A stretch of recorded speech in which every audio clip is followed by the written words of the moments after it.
जय हिंद दोस्तों आज की जो वीडियो है ये आप सबके लिए काफी इम्पोर्टेंट हो सकती है।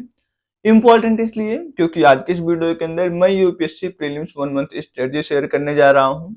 ऐसी स्ट्रेटजी जिसका कि यूज करके आप यूपीएससी प्रीलिम्स के लिए अगले 1 महीने के अंदर प्रिपेयर हो सकते हैं। और इस चीज के चांसेस भी बढ़ जाते हैं कि अगर आप इस स्ट्रेटजी का यूज करते हैं तो आपका यूपीएससी प्रीलिम्स एग्जाम क्वालिफाई भी हो जाए। चूंकि इस वीडियो को बनाने से पहले मैंने 11 ऑफिसर से बात किया है जिन्होंने ऑलरेडी यूपीएससी एग्जाम क्वालिफाई कर लिया है। उनसे मैंने बात किया तो उनसे मैंने कुछ टिप्स मांगा यूपीएससी प्रीलिम्स के लिए। उन्होंने मुझे कुछ सुझाव दिया है जिसको कि मैंने यहाँ पे नोट डाउन किया है। इसके साथ साथ जैसा कि आप सबको पता है कि मैं यूपीएससी ऑप्शनल सिंप्लीफाइड सीरीज भी निकाल रहा हूँ, जिसके लिए मैं कुछ टीचर से भी मिला। मैंने उन टीचर से बात किया, मैंने उन टीचर से यूपीएससी प्रीलिम्स के लिए कुछ टिप्स मांगा। उन्होंने मुझे कुछ टिप्स दिया है, उसको भी मैंने यहाँ पे नोट डाउन किया है क्योंकि उन टीचर्स के बाद एक अच्छा अनुभव है। उन्होंने ऑलरेडी 1000+ सिलेक्शंस करा रखे हैं, कुछ टॉपर्स भी उन्होंने दिए हैं, तो उनका अनुभव भी हमारे लिए काफी इंपॉर्टेंट हो जाता है। तो ये जो वीडियो है ये उन टीचर्स की स्ट्रेटजी है, ये उन ऑफिसर्स की स्ट्रेटजी है जिन्होंने already UPSC prelims exam qualify कर रखा है। उन सबकी स्ट्रेटजी को मैंने यहाँ पे नोट डाउन किया है। उसके बीच में जो मुझे सबसे इंपॉर्टेंट लगा, जो मुझे कॉमन सबके अंदर लगा है, उसको भी मैंने यहाँ पे नोट डाउन किया है और वही मैं आप सबके साथ शेयर करने जा रहा हूँ।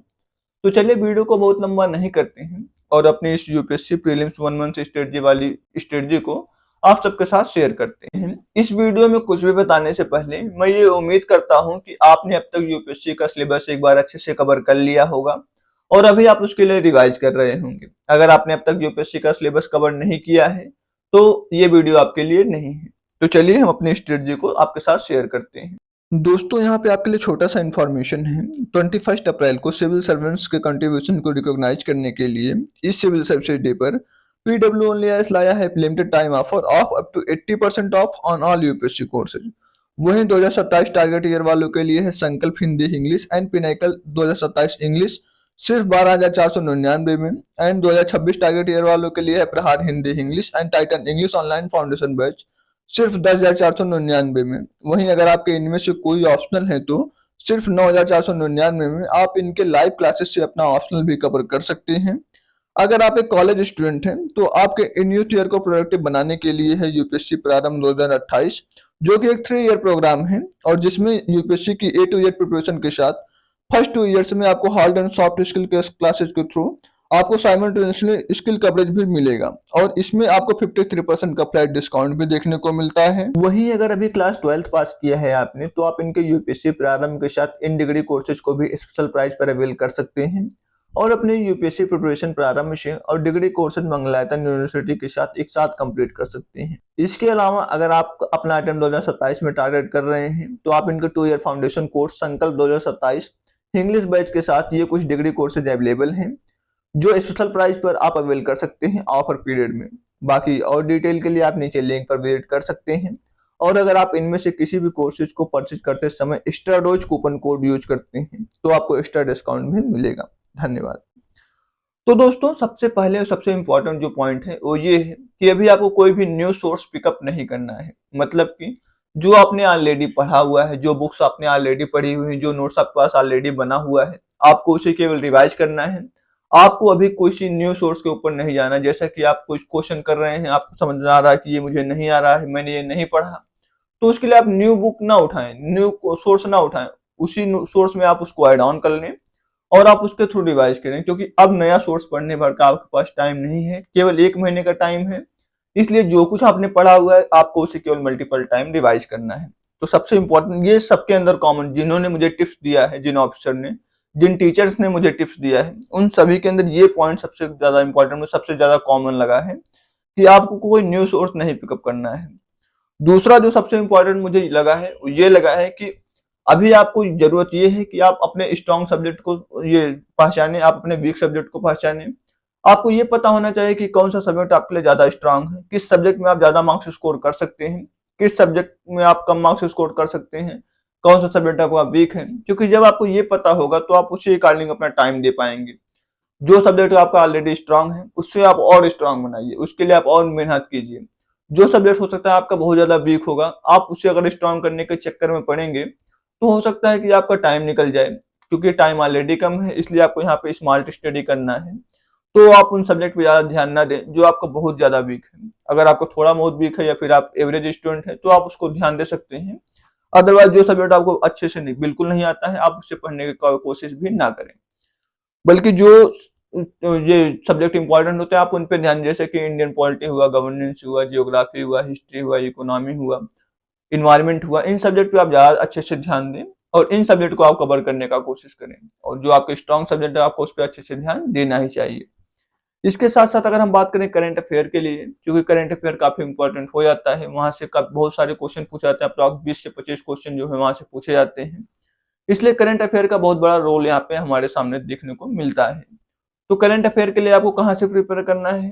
करंट अफेयर के लिए आपको अभी न्यूज़पेपर नहीं पढ़ना है। आपको जो है मंथली कंपाइलेशन या फिर जो ईयरली कंपाइलेशन आता है मार्केट में, आपको उन सोर्सेज को फॉलो करना है। आप डिफरेंट डिफरेंट कोचिंग के कंपाइलेशन को फॉलो कर सकते हैं। आप वहां से जो है जो करंट अफेयर के लिए जो लास्ट 1 ईयर का करंट अफेयर है आप उसके लिए प्रिपेयर वहां से कर सकते हैं। आपको इसके लिए अभी बहुत बड़े सोर्स पे नहीं जाना है, आपको न्यूज़पेपर नहीं पढ़ना है, आपको केवल मंथली कंपाइलेशन या फिर ईयरली कंपाइलेशन पे ध्यान देना है।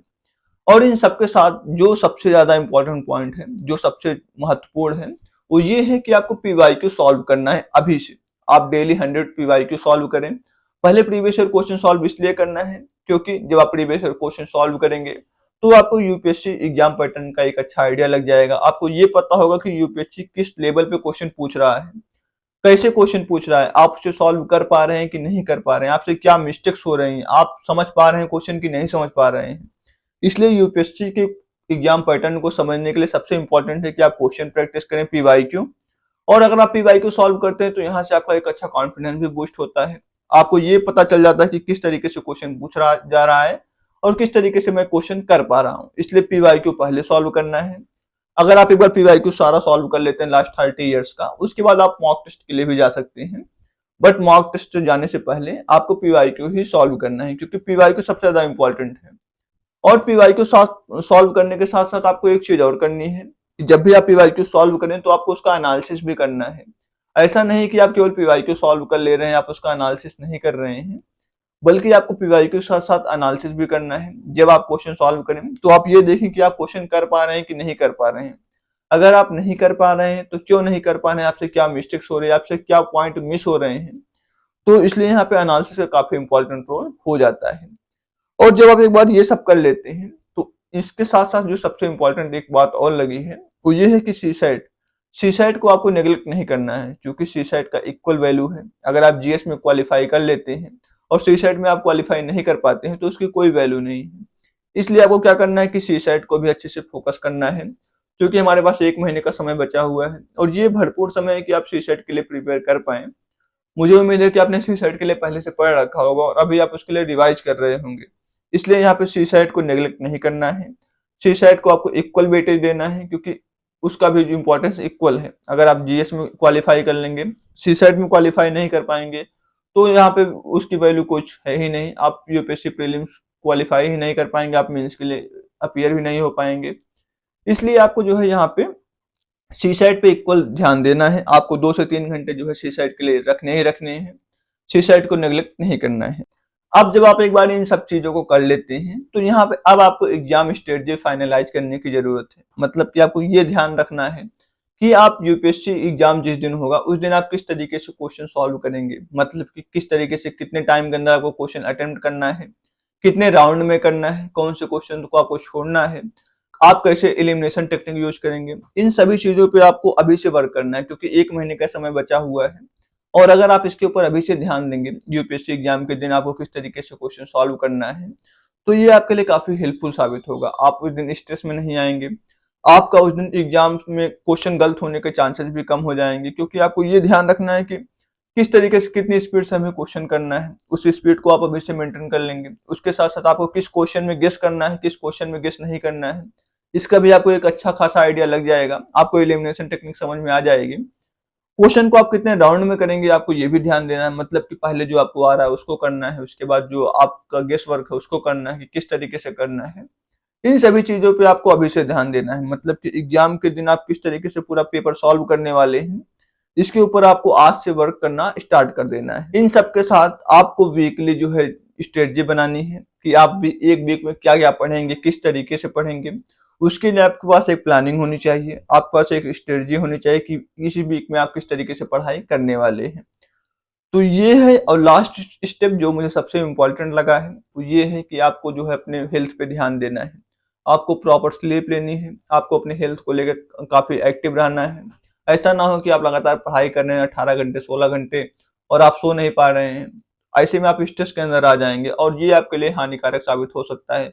हो सकता है कि एग्जाम से पहले आपकी तबीयत खराब हो जाए, तो उसकी कोई वैल्यू नहीं होगी कि आपने कितनी पढ़ाई की है। क्योंकि एग्जाम के दिन जब आपका हेल्थ ही सही नहीं रहेगा तो आप एग्जाम में अच्छे से अपीयर नहीं हो पाएंगे। इसलिए आपको हेल्थ पे यहाँ पूरी तरीके से ध्यान देना है, आपको अपने हेल्थ को इग्नोर नहीं करना है। प्रॉपर स्लीप लीजिए, आप मेडिटेशन कीजिए, जो भी एक्सरसाइज आप कर सकते हैं वो कीजिए और खुशहाल रहिए। क्योंकि क्या होता है, एग्जाम तो एग्जाम है। अगर आप एग्जाम के लिए ज्यादा प्रेशर में रहेंगे तो हो सकता है कई बार आपके प्रेशर की वजह से आपका एग्जाम अच्छा ना जाए। आप हमेशा बोरियत में रहेंगे कि मेरा एग्जाम पता नहीं कैसा जाएगा, मेरा एग्जाम आ गया, मैं क्या करूं। तो ये आपको नहीं करना है। आप जो पढ़ रहे हैं उसे आप पूरी शिद्दत के साथ पढ़िए। आप ये मान के चलें कि अगर आप शिद्दत के साथ पढ़ रहे हैं तो आपका यूपीएससी प्रीलिम्स एग्जाम क्वालिफाई होगा और आप फाइनली सिलेक्ट भी हो जाएंगे। तो दोस्तों, मैंने एक अच्छी कोशिश की है कि मैं आप सबके लिए एक अच्छी स्ट्रेटजी शेयर कर पाऊं 1 मंथ की। इसके लिए मैंने बहुत सारे अफसर से बात किया, बहुत सारे टीचर से बात किया, उन सभी की स्ट्रेटजीज को एक जगह नोट किया, उसको मैंने समराइज किया, उनमें जो मुझे कॉमन लगा वो मैंने आप सबके साथ शेयर किया है। मैं उम्मीद करता हूँ कि ये वीडियो आपके लिए हेल्पफुल रहेगी और अगर आप इन स्ट्रेटजीज को यूज कर देंगे तो आपका यूपीएससी प्रीलिम्स एग्जाम क्वालिफाई भी हो जाएगा और आप फाइनली सिलेक्ट हो जाएंगे। तो दोस्तों, आज के इस वीडियो में इतना ही था। अगर आपको वीडियो पसंद आई हो तो कृपया वीडियो को लाइक करें, चैनल पर नए थे तो सब्सक्राइब भी करें और अगर आपके मन में अभी भी कुछ डाउट है तो आप कमेंट बॉक्स के अंदर पूछ सकते हैं। मिलते हैं नेक्स्ट वीडियो में, तब तक के लिए धन्यवाद।